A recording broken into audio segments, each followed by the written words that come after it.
지금 마음이 많이 무거우신가요? 거울을 볼 때마다 놀라시나요? 주름진 얼굴, 흰 머리, 구분 등. 이게 정말 나인가 하며 한숨을 쉬시나요? 당신은 혼자가 아닙니다.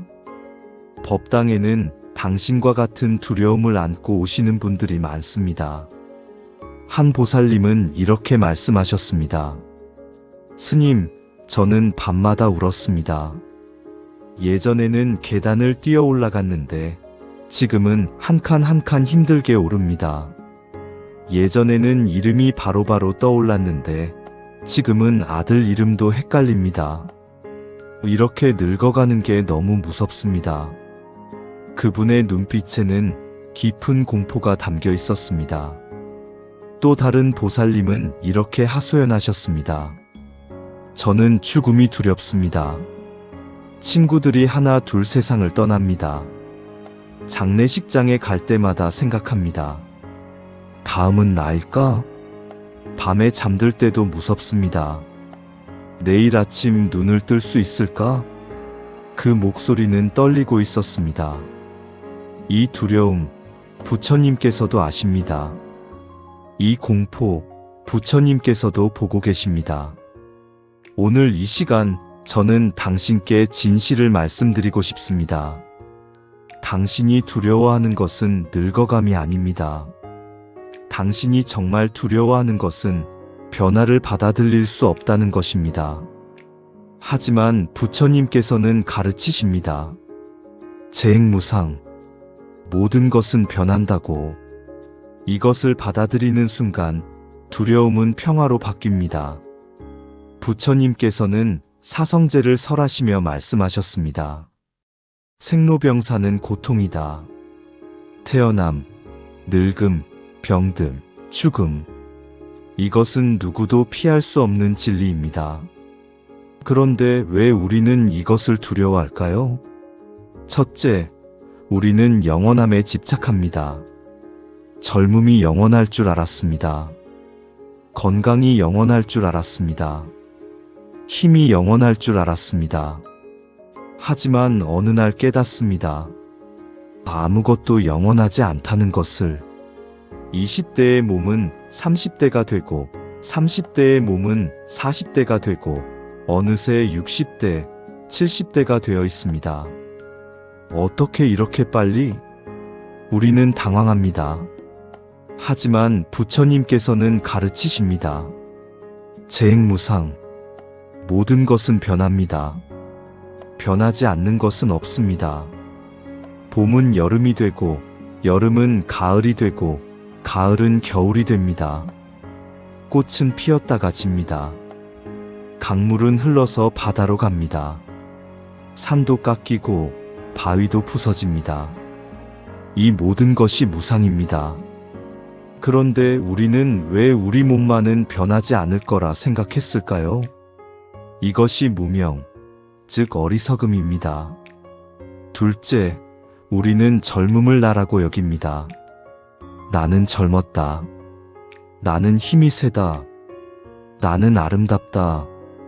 과거의 나를 떠올리며 우리는 그것이 진짜 나라고 믿습니다. 하지만 부처님께서는 묻습니다. 그 나는 지금 어디에 있는가? 20대의 당신은 어디에 있습니까? 30대의 당신은 어디에 있습니까? 사라졌습니다. 이미 변했습니다. 부처님께서는 가르치십니다. 재범무아, 모든 것에는 실체로서의 나가 없다고. 당신의 몸도 마찬가지입니다. 세포는 매 순간 죽고 태어납니다. 7년이 지나면 몸의 모든 세포가 바뀝니다. 그렇다면 7년 전의 나와 지금의 나는 같은 사람입니까? 몸은 변했고, 생각도 변했고, 감정도 변했습니다. 그렇다면 나는 무엇입니까? 실체가 없습니다. 나는 조건들이 모여 만들어진 임시적인 현상일 뿐입니다. 하지만 우리는 젊은 나에 집착합니다. 그래서 늙은 나를 받아들이지 못합니다. 셋째, 우리는 죽음을 끝이라고 생각합니다. 늙어간다는 것은 죽음에 가까워진다는 뜻입니다. 그래서 우리는 두렵습니다. 죽으면 끝이야. 죽으면 아무것도 없어. 이 생각이 우리를 공포에 떨게 합니다. 하지만 부처님께서는 가르치십니다. 죽음은 끝이 아니라 변화라고. 촛불을 보십시오. 촛불이 꺼지면 빛이 사라집니다.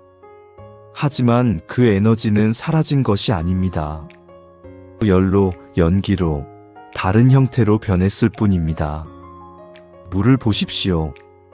물이 증발하면 보이지 않습니다. 하지만 물은 사라진 것이 아닙니다.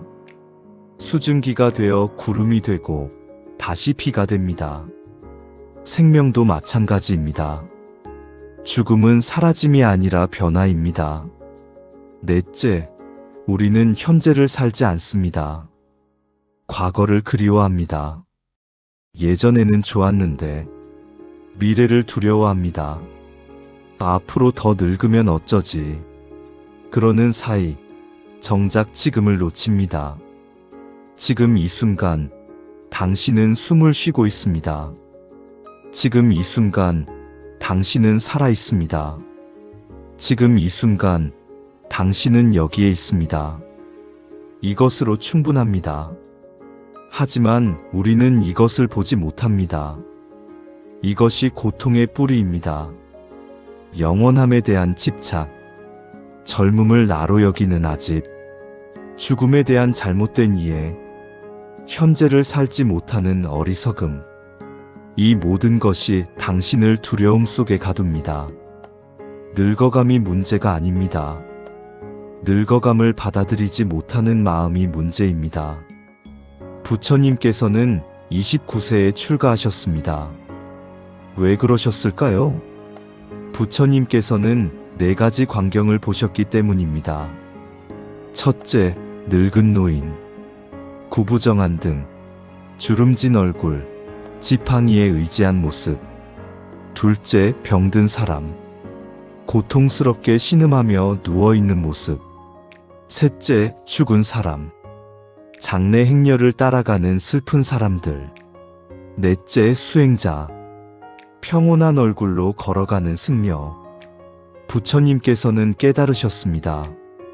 늙음, 병듦, 죽음은 누구도 피할 수 없다. 나도, 내 가족도, 모든 사람이 이 길을 간다. 그렇다면 이 고통에서 벗어나는 길은 무엇인가? 이 질문을 안고 부처님께서는 출가하셨습니다. 그리고 6년간의 고행 끝에 보리수 아래에서 깨달으셨습니다. 모든 것은 무상하다. 무상함을 받아들이는 것이 해탈이다. 부처님께서는 법구경에서 이렇게 말씀하셨습니다. 모든 것은 변한다. 이것을 깨닫고 고통을 여윈 사람은 청정의 길에 들어선다. 또 자바함경에서는 이렇게 가르치셨습니다.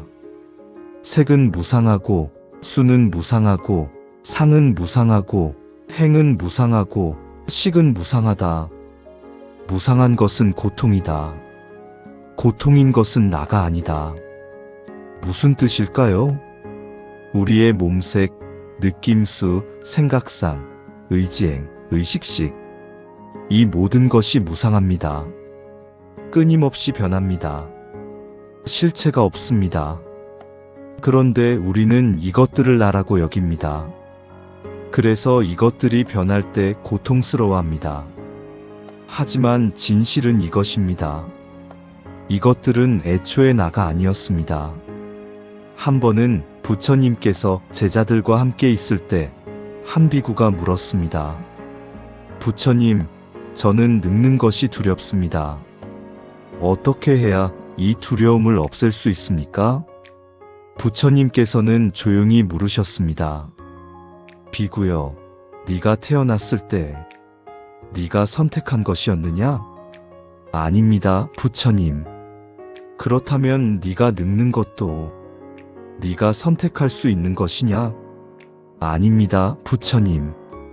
그렇다면 네가 죽는 것도 네가 거부할 수 있는 것이냐? 아닙니다, 부처님. 부처님께서는 미소 지으시며 말씀하셨습니다. 비구여, 태어남, 늙음, 병들, 죽음. 이것은 자연의 법칙이니라. 강물이 산에서 바다로 흐르듯, 계절이 봄에서 겨울로 가듯, 생명도 태어남에서 죽음으로 가느니라. 이것을 거부하면 고통이요, 이것을 받아들이면 평안이라. 또 다른 경전에는 이런 일화가 있습니다. 한 여인이 죽은 아이를 안고 부처님을 찾아왔습니다.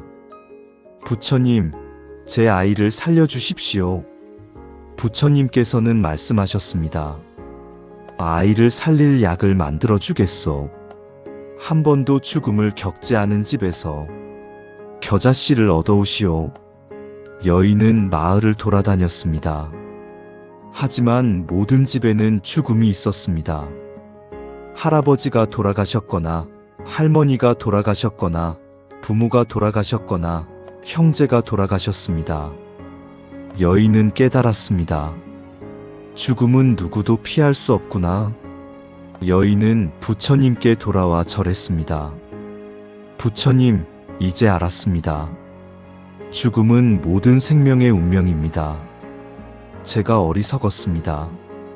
부처님께서는 자비롭게 말씀하셨습니다. 그대가 깨달았으니 축복이로다. 죽음을 받아들이는 것, 그것이 진정한 삶을 사는 길이니라. 스승님께서는 우리에게 이렇게 가르치십니다. 무상을 두려워하지 말라. 무상이야말로 생명의 본질이니라. 무상하기에 계절이 바뀌고, 무상하기에 꽃이 피고 지며, 무상하기에 새 생명이 태어나느니라. 그렇다면 어떻게 해야 할까요?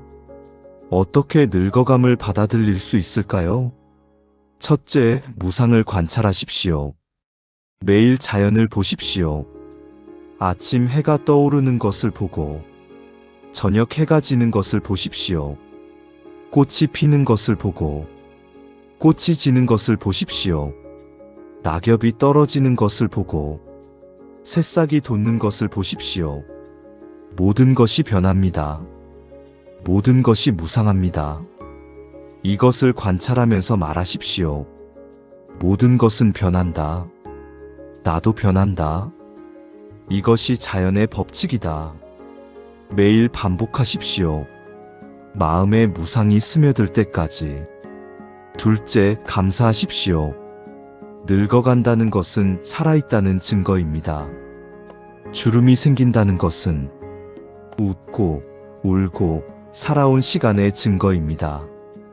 흰 머리가 난다는 것은 고민하고 생각하고 지혜를 쌓은 증거입니다. 허리가 굽는다는 것은 가족을 위해, 세상을 위해 일한 증거입니다. 이 모든 것에 감사하십시오. 거울을 보며 말하십시오. 나는 이렇게 늙도록 살았다. 나는 축복받았다. 나는 감사한다. 셋째, 현재에 머무십시오. 과거는 이미 갔습니다. 미래는 아직 오지 않았습니다. 오직 현재만이 실제합니다. 지금 이 순간, 당신은 숨을 쉬고 있습니다. 이 호흡에 집중하십시오. 들숨을 느끼십시오. 날숨을 느끼십시오. 지금 나는 살아있다. 지금 나는 여기에 있다. 이것으로 충분합니다. 매일 10분 호흡 명상을 하십시오. 과거의 젊음을 그리워하지 마시고 미래의 죽음을 두려워하지 마십시오. 오직 지금 이 숨에 머무십시오. 넷째, 몸을 존중하십시오. 늙어가는 몸을 미워하지 마십시오. 이 몸은 당신을 60년, 70년, 80년을 살게 했습니다. 이 몸은 당신의 친구입니다. 몸이 아프면 쉬게 하십시오. 몸이 피곤하면 잠을 주무시고, 몸이 배고프면 밥을 주십시오. 억지로 젊게 보이려 하지 마십시오. 성형수술, 염색, 화장, 이런 것들이 나쁜 것은 아니지만 집착하지는 마십시오. 자연스럽게 늙어가는 것을 받아들이십시오. 그것이 아름다움입니다. 다섯째, 죽음을 준비하십시오. 죽음은 언제든 올 수 있습니다. 내일일 수도, 10년 뒤일 수도 있습니다. 두려워하지 말고 준비하십시오. 유언장을 쓰십시오. 재산을 정리하십시오. 가족에게 사랑한다고 말하십시오. 용서할 사람을 용서하십시오. 화해할 사람과 화해하십시오. 후회 없이 살 수 있도록 오늘을 마지막 날처럼 사십시오. 여섯째, 수행을 깊이 하십시오. 매일 염불하십시오. 나무아미타불, 나무아미타불. 염불하는 동안 두려움은 사라집니다. 부처님과 하나가 되는 순간 늙음도 죽음도 두렵지 않습니다. 절을 하십시오. 108배를 하십시오. 절하는 동안 몸과 마음이 정화됩니다. 경전을 읽으십시오. 부처님의 말씀을 듣고 또 들으십시오. 진리를 알면 두려움이 사라집니다. 일곱째, 봉사하십시오. 나이가 들었다고 쓸모없는 것이 아닙니다. 당신에게는 경험과 지혜가 있습니다. 젊은이들에게 조언해 주십시오. 어려운 이웃을 도우십시오. 절에서 봉사하십시오. 베푸는 삶을 사십시오. 보시는 공덕을 쌓습니다. 그 공덕은 당신과 함께 다음 생으로 갑니다. 부처님께서는 말씀하셨습니다. 무상을 깨달은 자는 더 이상 두려움이 없느니라. 당신이 두려워하는 것은 무엇입니까? 늙는 것? 죽는 것? 하지만 생각해 보십시오. 당신은 이미 매 순간 늙고 있습니다.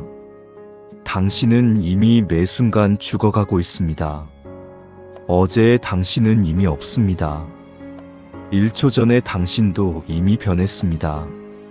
생명은 끊임없는 변화입니다. 끊임없는 죽음과 탄생입니다. 매 순간 세포는 죽고 매 순간 새로운 세포가 태어납니다. 매 순간 생각이 사라지고 매 순간 새로운 생각이 일어납니다. 이것이 생명입니다. 이것이 무상입니다. 무상을 받아들이십시오. 저항하지 마십시오. 강물을 거슬러 올라갈 수 없듯 시간을 거슬러 갈 수 없습니다. 하지만 강물과 함께 흐르면 평화롭습니다. 시간과 함께 흐르면 자유롭습니다. 오늘부터 시작하십시오. 아침에 일어나 말하십시오. 오늘도 살아있음에 감사합니다. 거울을 보며 말하십시오. 이 몸이 나를 여기까지 데려왔습니다. 감사합니다. 저녁에 누우며 말하십시오. 오늘 하루도 잘 살았습니다. 내일 눈을 뜨든 뜨지 못하든 나는 평안합니다. 이렇게 사십시오. 두려움 없이, 집착 없이, 감사하며 부처님의 가피가 당신과 함께하기를 기원합니다. 당신의 마음에서 두려움이 사라지고 당신의 삶에 평화가 깃들기를, 당신이 무상을 받아들이고 현재에 머물며 감사하며 살아가기를, 늙어감을 축복으로, 죽음을 평화로, 매 순간을 기쁨으로. 합장. 마지막으로 이 한마디를 기억하십시오. 꽃은 질 때가 되면 집니다. 그리고 그 자리에 씨앗을 남깁니다. 당신도 그러하십시오.